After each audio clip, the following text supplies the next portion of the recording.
Welcome to Old White Mercury. You got another old Merc. This one's a 62. I'll bring you guys in a little closer here. Take a look at it. Let's see here. Let's try that. All right. This here's a Model 60, 6-horse, little twin.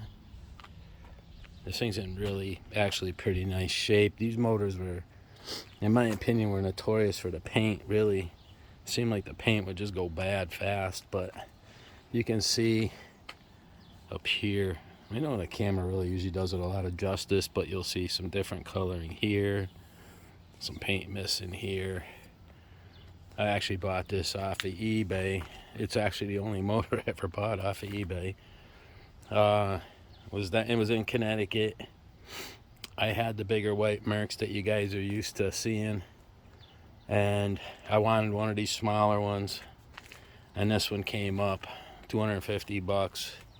No one else bid on it, so I grabbed it, and I'm happy with it. It's a really good runner. I had this thing running, it's probably been a good 5 years. I ran it on my 14-foot Starcraft, and it really didn't need a real lot. I went through the carburetor, I put an impeller in it, changed the gear oil.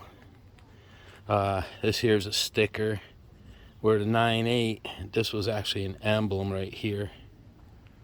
Your shifter, up is forward, middle is neutral, and then down is reverse. It's still actually got the little sticker on there, if I can, right here. Choke, still got the original kill switch here. And the same over here. There's some paint missing here, up in here, but it's for an original motor. She's in pretty nice shape. I'll pop the cover off, and they always seem to look good on the inside. But and one of the things with this was it's a really, for a 6-horse, I'll tell you, it pushed my little 14-foot Starcraft, which is actually out at the dock right there to the left. We still got a couple more docks to get in. I was really surprised at how powerful this little motor is. But let me get the cover off. And then take a look at the inside. It's been a while since I did a video too. Just some things happened that weren't good. And that was probably the start of it. And then, to be honest with you, I've been working last fall. And then this spring I've been working on some motors that I probably should have videotaped it, and I didn't. So, but I think I'm going to start videoing it. Actually, the block is up at the machine shop right now. So there'll be more to come on that. It's an old car. I'll save that for, it might actually be the next video. I didn't really film anything because I figured, this is really supposed to be like an outboard channel, but heck, you know what?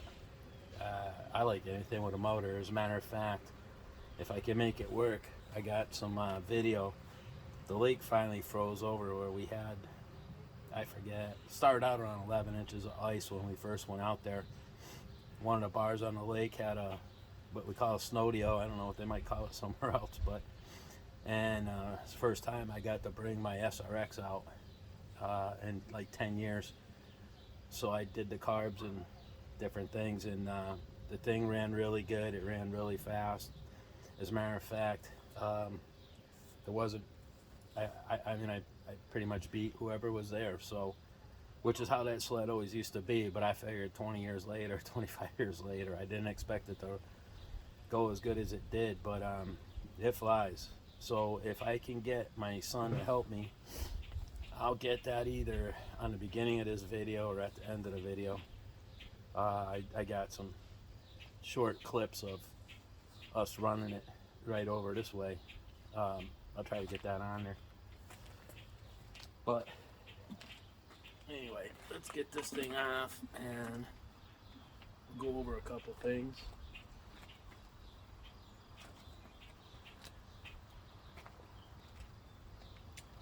So, things that I did. Actually, the wiring still looks intact, so I didn't mess with that. That's for the kill switch. I put new plugs in it. I don't know if any of you guys remember these things. These actually, believe it or not, these were in here. I do have these. They're getting really hard to find. Some of these old motors had them to block the holes, so I guess to help keep water or moisture or something getting in there. Doesn't make a whole lot of sense. It's kind of open on the bottom here, but or maybe to keep the holes from getting messed up or something. I don't really know. But usually when I do a motor, when I'm done with it, if it had them from the factory, I put them in there. Like I say, this one had them. The fuel pump, that's another thing with this power head. I don't think this thing was ever touched. I don't know if you can see in there, right at the end of my finger, there's like a little wire, and there's a lead seal.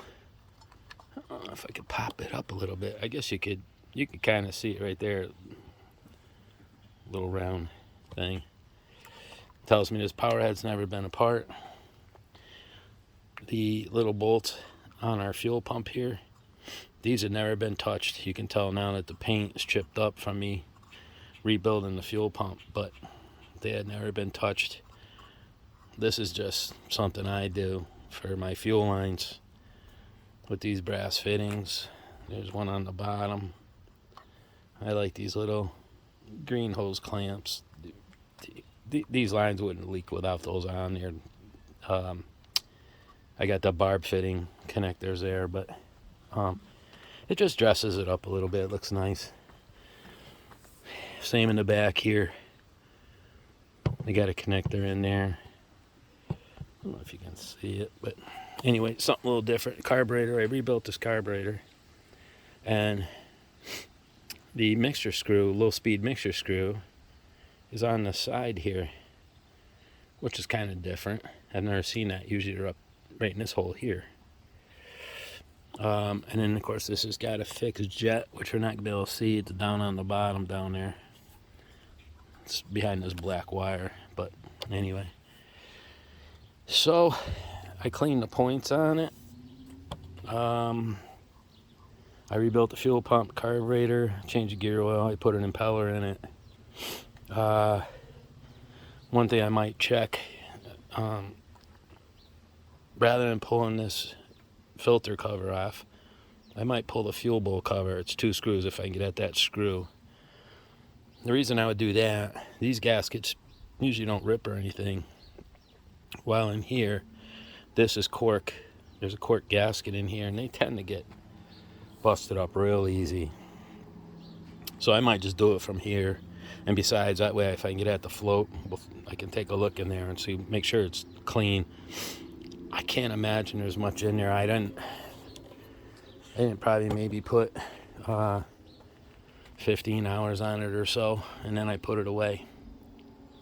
So the reason for the video is I could have brought it down to the boat and fired it up and seen what happened.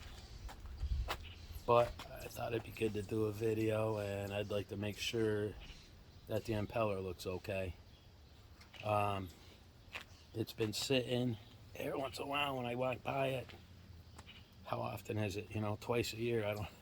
I'll pull the pull rope so the impeller turns, so it's not in the same spot. Because if you guys have messed with this, which probably 3/4 of you have, they end up getting stuck from sitting.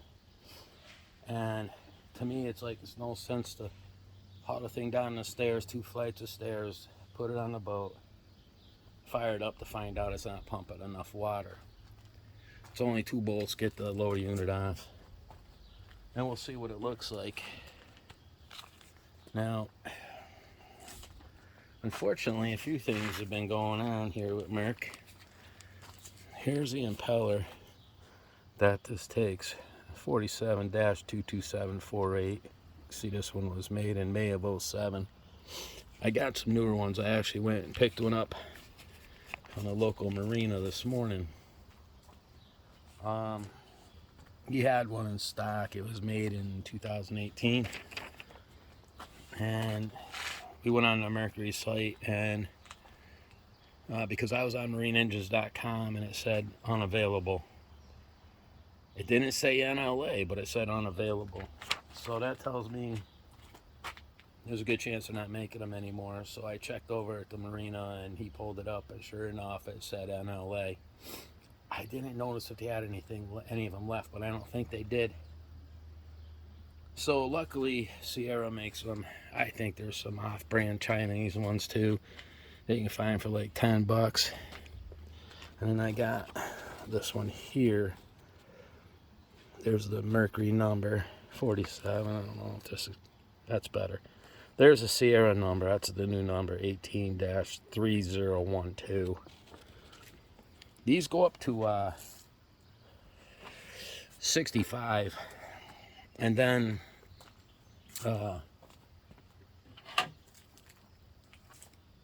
66 they changed them.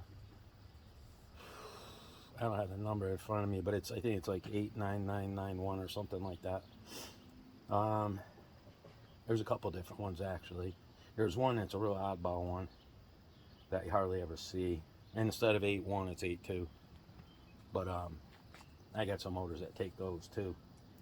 But that's just a bummer. And they're expensive.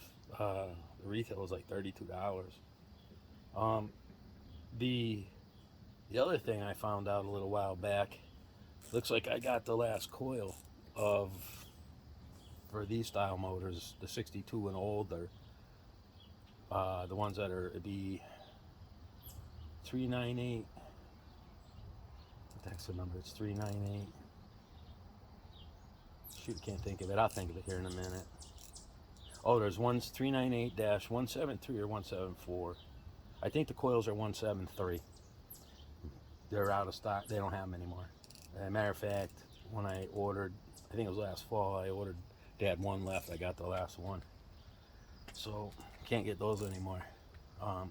Which means at some point I might try to do a video. I know there's some videos out there. I'd be curious to see how it works, where guys are using the OMC coils to replace those Mercury coils. So and they're a heck of a lot cheaper. You can buy those for, I don't know, 30 bucks a piece. Anyway, there's two nuts on this thing. One's 1/2 inch, the back one's 1/2 inch, the front is 9/16. So I'm gonna get those off. One of the things you want to do when you pull the lower unit, for those of you who might not ever done one of these, you want to put it in forward, which some people find it really funny, and I mean, I'd have to agree with them. I guess I get it because they've been around the things for so long. But you would think, you know, if you're used to an Avenue Johnson or even the newer Mercs, where the shifter's over here, back is reverse, neutral's straight up, and then forward. This up is forward. You would think that would be reverse, and you would push it down for neutral. Don't ask me why they did it that way, but that's what they did. So we'll put that forward. I really wish I could give you a good explanation as to why they do that. I would dare say it's because if you go to pull the lower unit apart, it's a lot easier with it forward. It's got the least amount of tension on it, which we will do a video on that at some point. I got another one of these 6 horses. It's a 64, and that lower unit needs to be rebuilt. This one seems to be okay. It didn't have any water in it. So let's get this nut off of here. Hopefully this thing slides out good. I put it together with never sees, so shouldn't be too bad.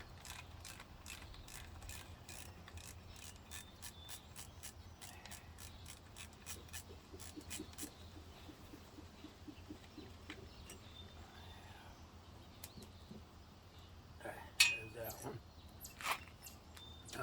front nut. 9/16. We'll get that one off next. That one is right up in here under this plate.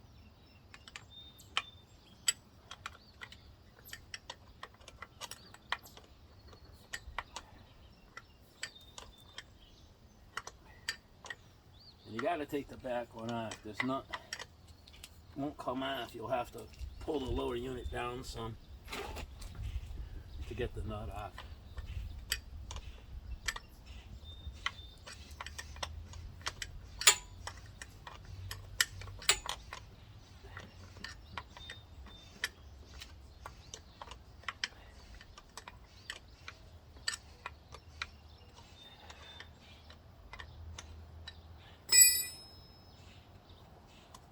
Well, maybe it will come off. I don't know. It's going to be really close. No, it won't.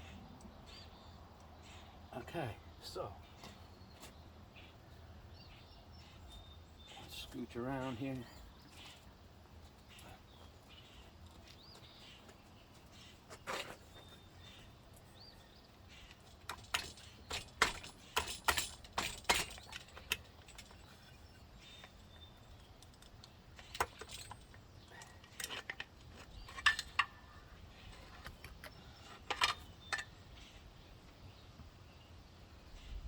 Okay.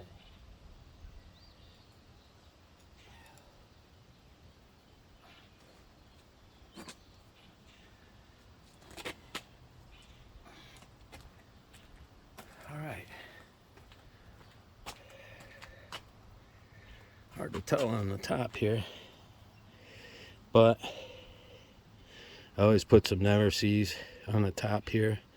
You'll see there's an O-ring here. I always replace those. I mean, this one's new from when I did it.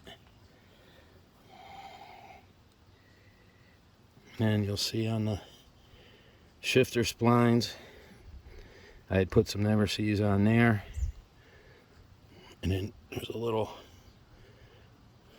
like a rubber square O-ring, centrifugal, what do they call that thing? Centrifugal something. Slinger. Call it a slinger. That sits on top of your water pump. So we're going to pull that slinger off. We got two 7/16 nuts here. I'll get those off and we'll see what this impeller looks like. There's something I wanted to bring up too, guys.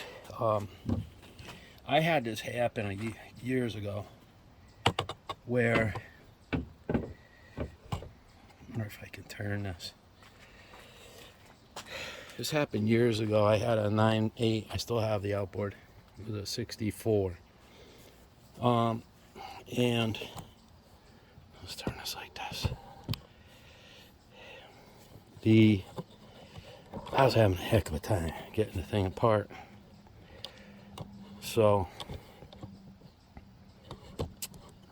I finally did, but unfortunately I had busted up the housing.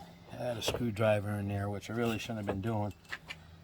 The thing that was a real bummer is whoever had put it together, and it had sat for a while, they never put any never sees anywhere there. So the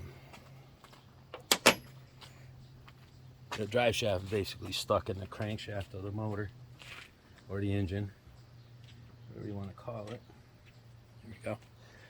So anyway, what I wanted to tell you, with eBay and stuff like that, you can usually find them. At the time, I don't know if I didn't have the internet or what was going on, but I went to the local marina anyway to buy new housing, which I looked it up this morning. I should have wrote down the number, but the things are like $100 now. They've always been pretty expensive, but they're about $100. So I had him order one, and I remember him saying something about he wasn't sure. The one it called for you couldn't get. So he ordered this other one because he said they looked the same. So I said that's fine. Well, what ended up happening was I went to put it together, and the housing and stuff seemed to be the same, which actually you're supposed to shim them, which I did measure it and stuff to see if it was the same as far as the shimming underneath the pump, because it puts pressure on a gear in there. But it ended up being the same, so I didn't have to shim it. Anyway, the main reason I brought it up is because the pump was the same. The difference was the impeller. So the impeller was for like a 66 to, I think I saw it goes up to like 79. But it wasn't for these. That was the only difference. So if you guys are ever pulling one of these apart, for some reason the pump's a real mess. I don't exactly know why you'd have to shim it, but these things are aluminum, so I guess if it did break for whatever reason, you got the option of trying to find one that someone pulled off of one on eBay, or you can get the one that you'll find for a listing. Just the impeller will be wrong. So I didn't know that at first. I was trying to get the stupid impeller on there, and I was like, what the heck's wrong with this thing? But that's what it was. Because these, I actually like the way these work. They have a pin. It's not the pin that's flat on one side, and then it's got the little bumped area on it that the impeller goes into. It's got, I'll probably be able to show you. It's just a little pin that it almost looks like a small bearing pin. If you watch the Mark 25 video, it's very similar to that. The pin goes into the drive shaft like this and sticks out, and then the impeller has a groove on the inside. It only goes up part way. It's so much easier to get them on. So this is kind of what I was afraid of, guys. Let's see if we can get you to see this. How am I gonna do this? I don't know if this is gonna show up. Let's see if I turn it this way. Right there. I don't know if you can see this vein right there on the bottom at about 5 o'clock, and the one next to it to the left. They are not hitting. No, actually the one, let's see, the one at 6 o'clock and the one at 5 o'clock are not hitting the side. And I could turn this. Yeah. Now, I got a couple that are, and the other ones aren't.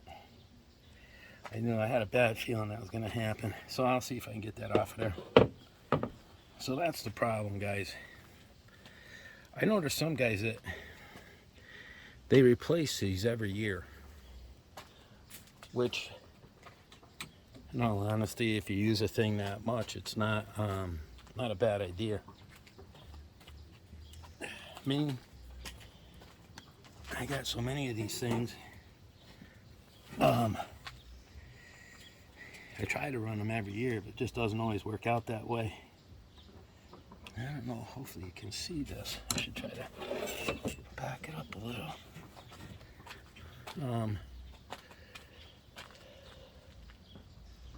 Yeah, you can kind of see that. Anyway, I'm going to use 2 screwdrivers.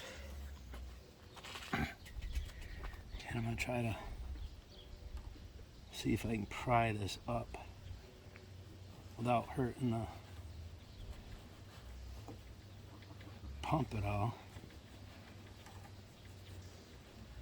I got it part way. There we go. Now, one of the things I'm gonna miss about these Mercury impellers is the Mercury ones have the number on it. I'm not gonna be able to show it. I don't think it would show up. The number, if you happen to pull one apart, is right here. It's right in here. I don't think it'll focus on it, but anyway. And you can obviously tell. See how the vanes are stuck? These are out part way on this side. These are in, stuck in. Because that's how they sit in there. They sit and they're offset. So, and when they sit and they don't get used, they get stuck like that. And I don't think I can show you this pin, but it's, like I say, it's a pin that goes into the drive shaft here, and it's near the bottom. Which what I really like about that is you can get that impeller started in there pretty easily, and then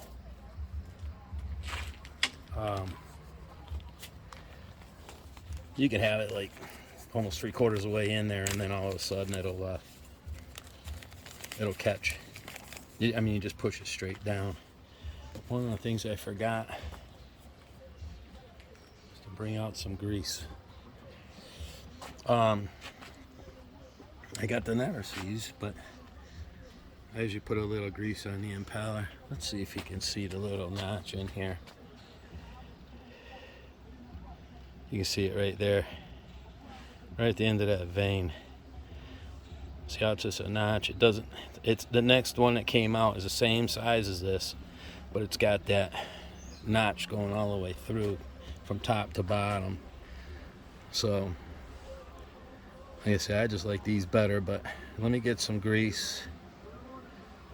I'll grease that up. I'll put it in there, and then I'll be able to put it back together. Let's see. Hang on a second. All right, guys. We got my multi-purpose. Spray a little grease here. Just get a little bit on there. If you watch some of my other videos, you've seen me do this before.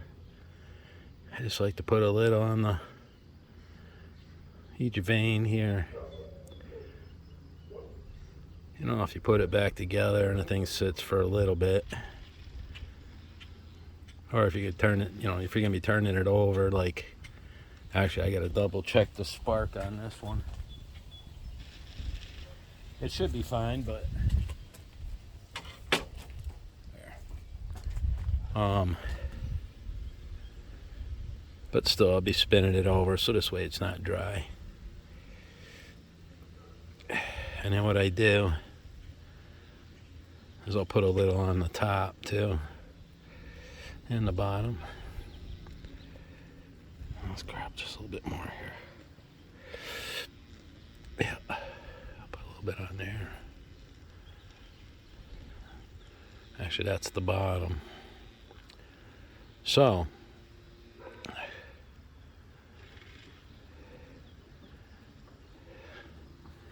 all right, let's see how easy this one will go in.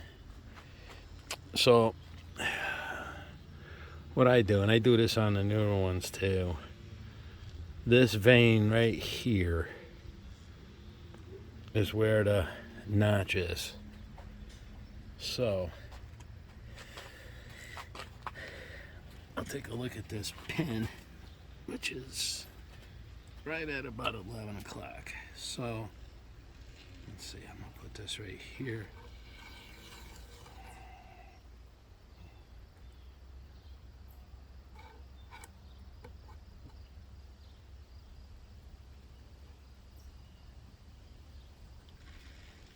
So I'm gonna go back. I got it at the stud, but I'm gonna come back maybe right here. And I'm gonna push in and turn.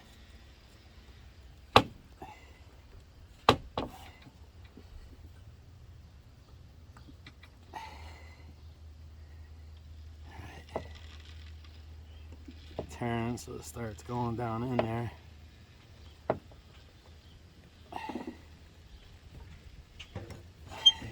Actually, I kind of lost where that thing was. That's all right. I'll keep some pressure on it. Push down while we turn it.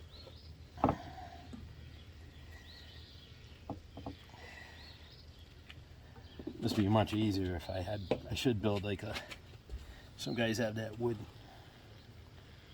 stand type of thing where you can stick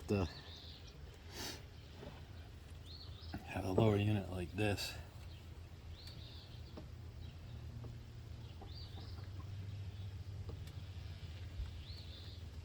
There it goes. Okay.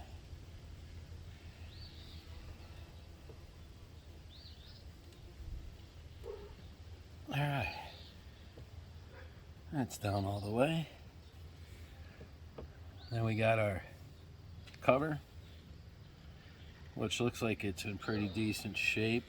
There's a little pin, probably see that right there. This is gonna come over and down, and you'll see a spot in here that's gonna slide right in on, like so. Then we got our cover.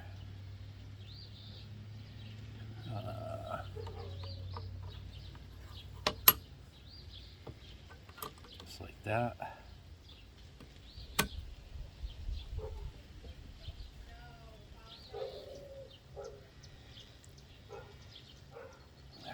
Get our nuts started on there. It's kind of a bummer to have to put a new impeller in it. I hardly even use this thing, but that's what happens when you let them sit, guys. You just gotta, worst thing you can do. I mean, really should just make sure you run them. Now, I don't know if I can do this. One of the things you want to try to do when you go to tighten this is turn this shaft so the vanes don't really get, I guess so they don't get pinched somehow.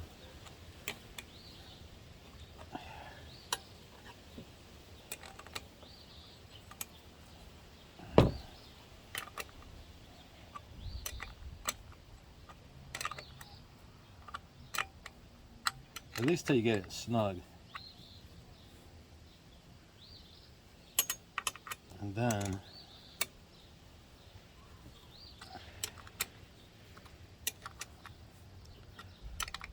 we'll snug them up after.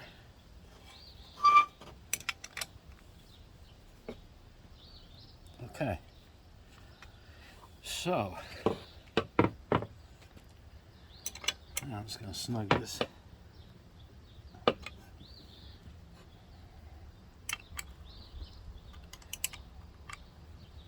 All right.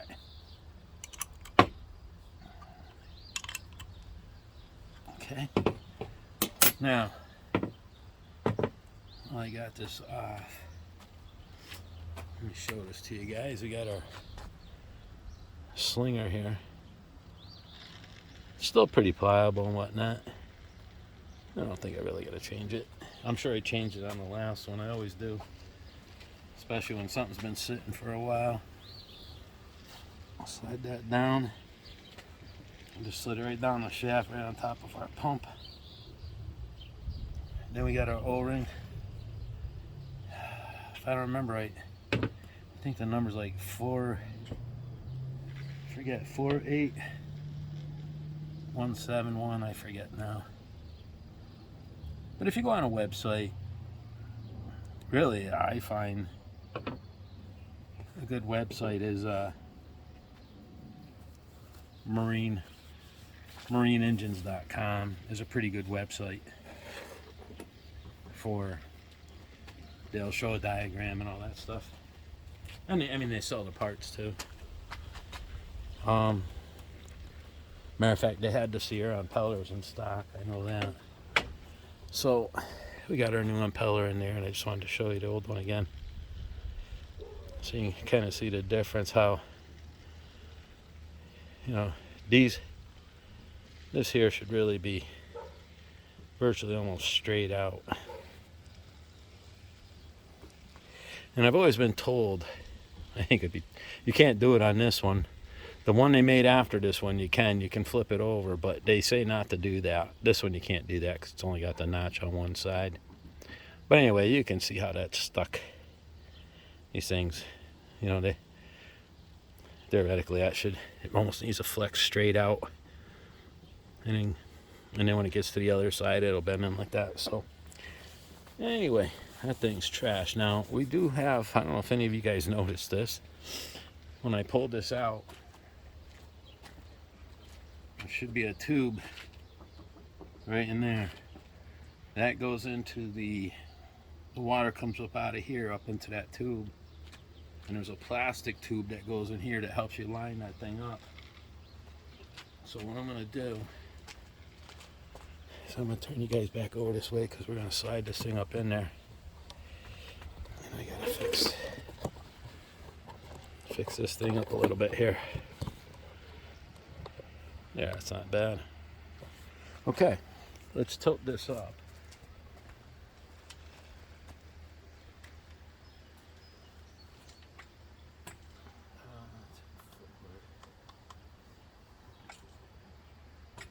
Oh.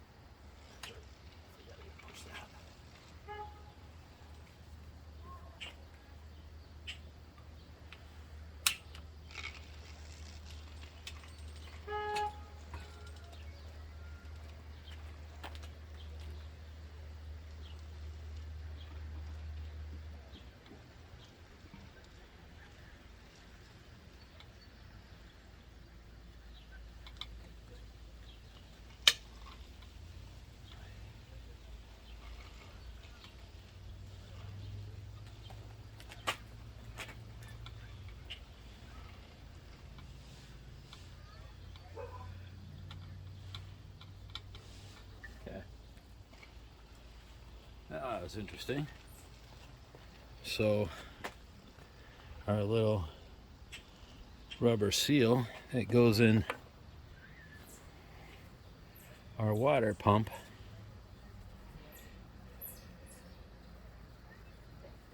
came out. It was stuck on the water tube there. And then here's this thing. This is the thing I was looking for. So let me just slip this back in here.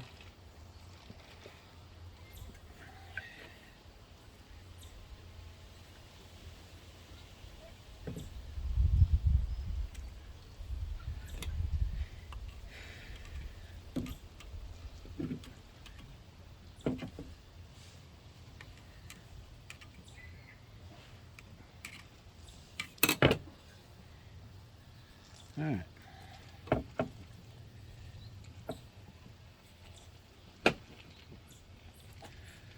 Okay. Now, we'll get that thing back in there. One thing I almost forgot was to put some never sees on these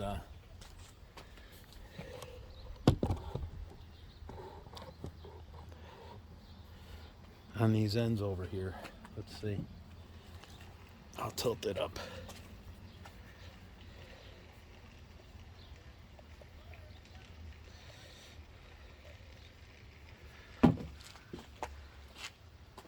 Well, hopefully you can see this okay.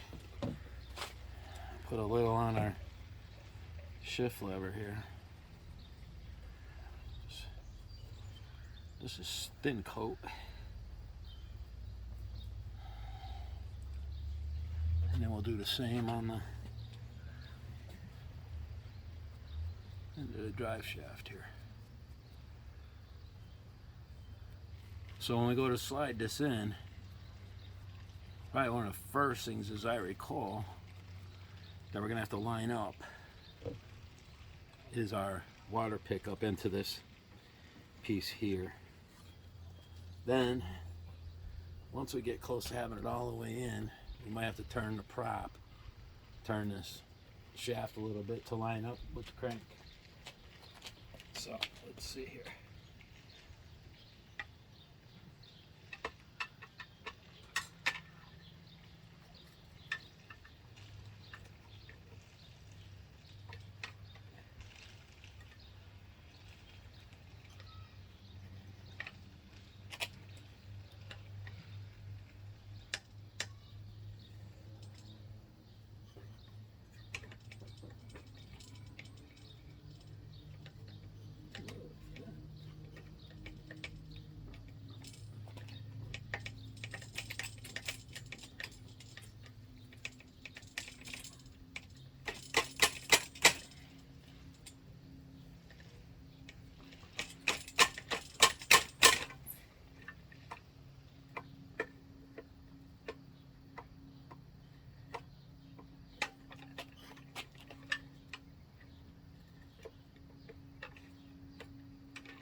There it goes.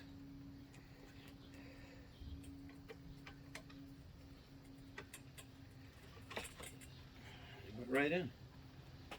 Whew. Won't get much easier than that.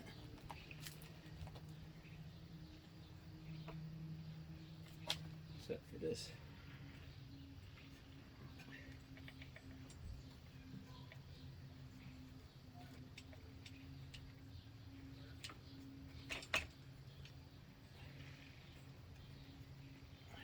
The only thing I forgot about was the oops, shoot. Sorry about that, guys. Jeez, what an idiot. Well,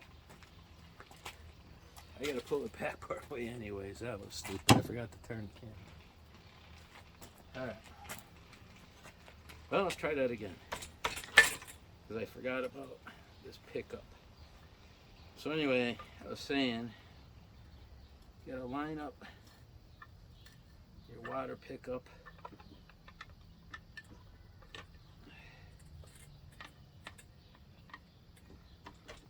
and then the drive shaft can be a little tricky sometimes.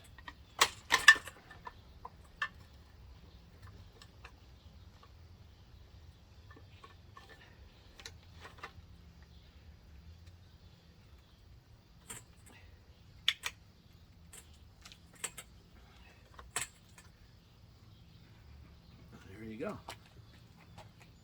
Just gotta get this.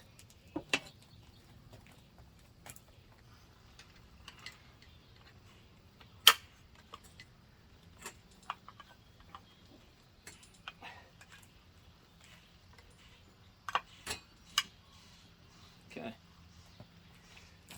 It's on there. Now, that slid up all the way in. So, for some of you, you might have realized I'm gonna have to pull it back a little bit. Get that nut on there, up in here. But that's fine. I shouldn't have to pull it back too much.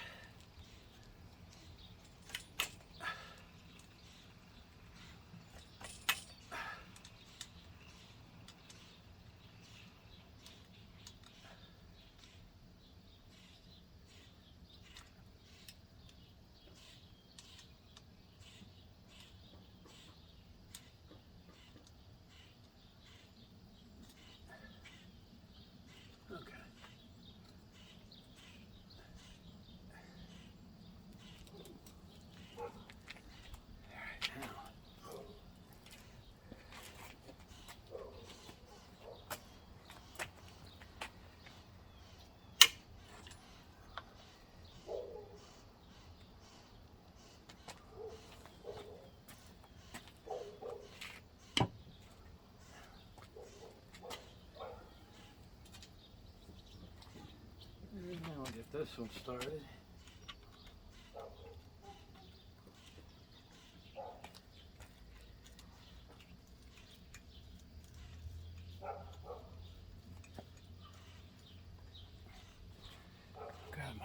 wrench.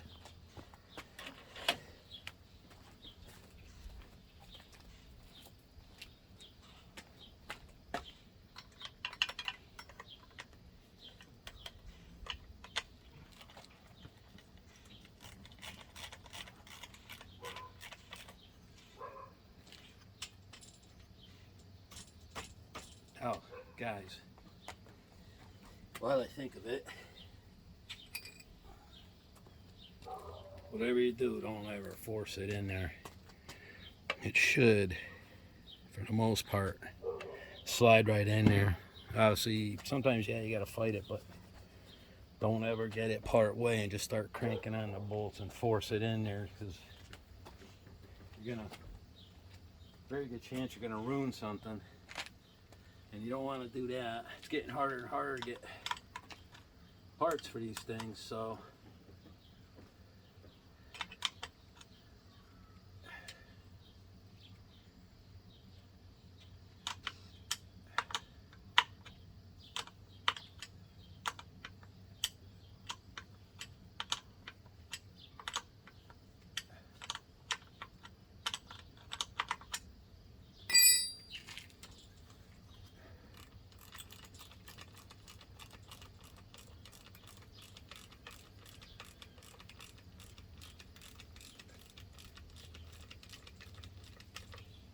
all right.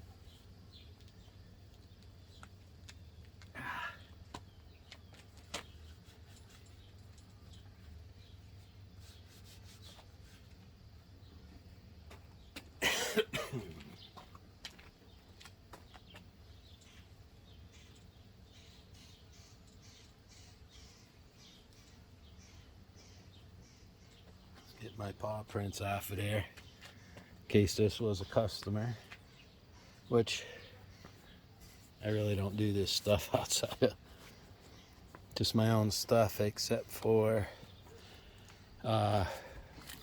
this thing here. This belongs to a buddy of mine. Doesn't want to stay running, so I'm gonna have to pull the carb off it, see what's going on. I suspect that's what's wrong with it. But anyway, for the most part,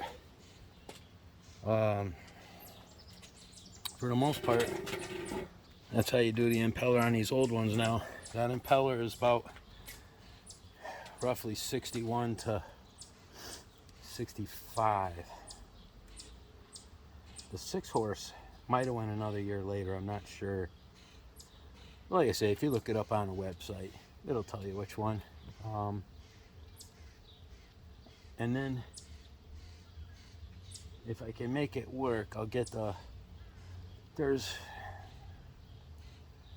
at least two times I'm racing my sled. I'm gonna try to put that in the video. It's a 2000 SRX 700 triple.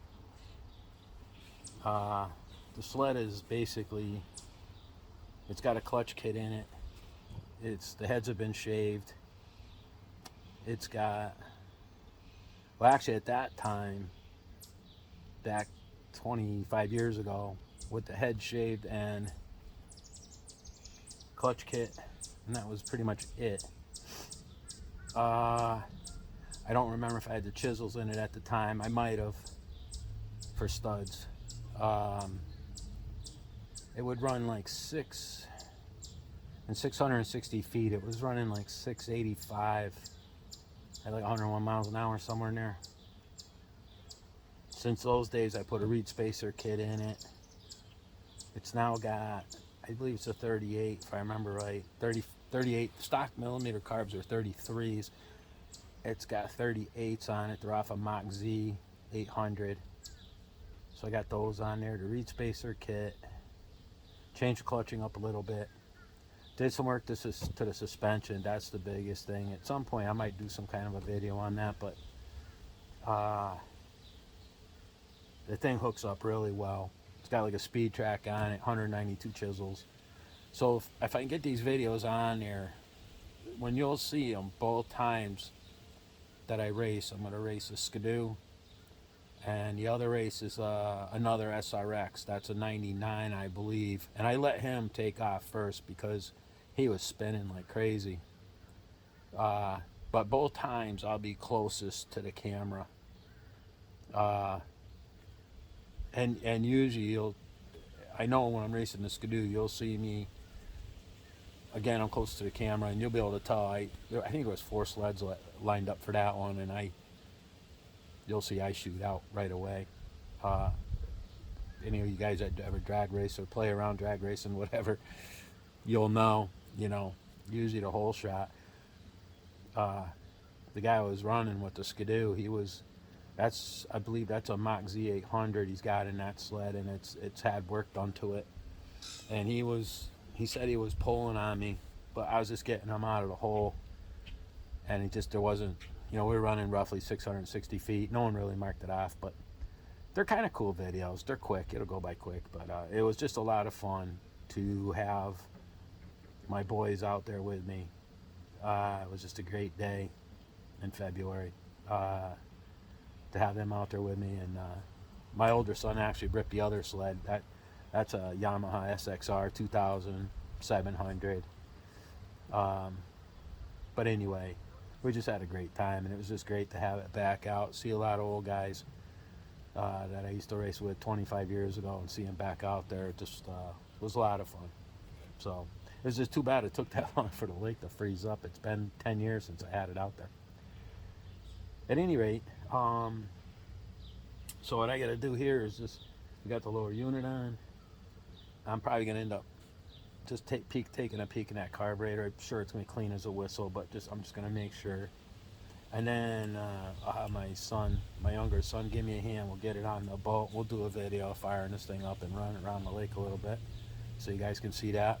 Everyone seems to like those videos the best anyway. But thanks for watching. If there's some of you that have never done an impeller on one of these, hopefully this will help you out. They're really not too hard.